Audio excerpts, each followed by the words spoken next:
Give us your initial thoughts about what this does to the United States in its position over against China, for example, as well as Russia and Pakistan.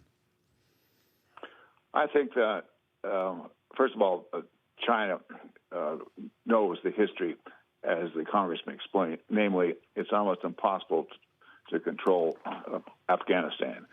Genghis Khan conquered, he couldn't do it. Alexander the Great conquered, he couldn't do it. Soviet Union conquered Afghanistan, they couldn't hold it. Now here we are, America, 20 years occupation. In a sense, we can't hold it either. China knows that. China is going to be very wary of its next steps with respect to Afghanistan. They'll keep their embassy there. By the way, we won't have ours. And they'll also work with Afghanistan's neighbor, Pakistan. China's been very close to Pakistan, and I think this development is going to certainly help China maintain more influence in the region. They'll be careful about it. There are resources there that they'll look at to try to develop for themselves. But clearly, bottom line, this does help China. Well, spend just a moment, if you would, Mr. Ambassador, on those resources, because we hear about things like rare earth metals that could be really essential as we go into electrification of vehicles, for example. Will this give potentially China a real leg up on access to some of those rare earth metals?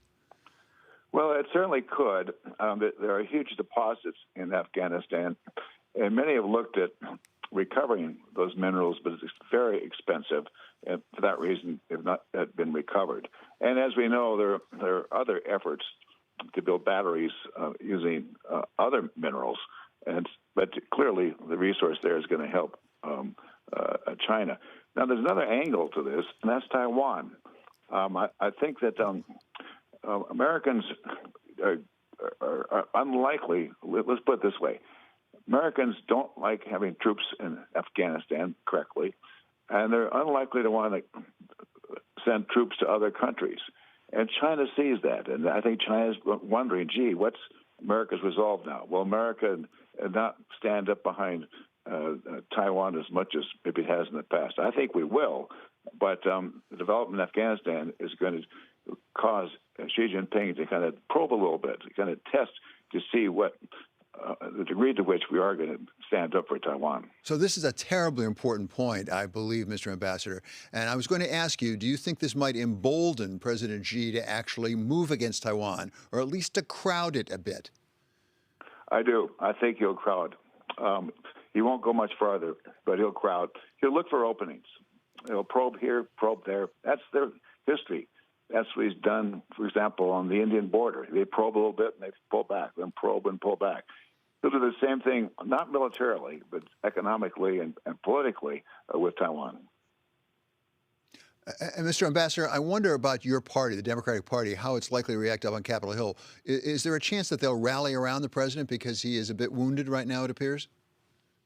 Oh, yeah, I think so.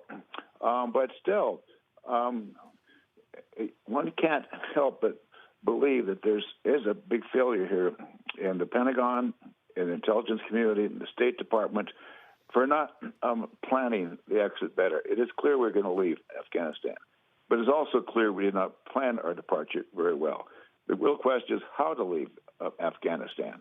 And I do think that in some respect that the Pentagon and the State Department have not been totally upfront with American people because they didn't tell us that that place is virtually ungovernable. We just should not be spending all this time here.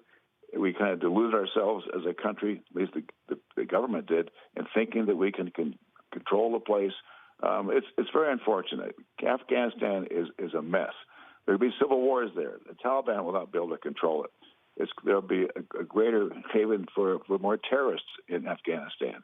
It's a mess, and we don't want to stay there, but we have not thought through what the alternative is in a way to protect our interests from terrorists and protect our interests there in the region, because otherwise the void's going to be filled by China and to some degree by terrorists.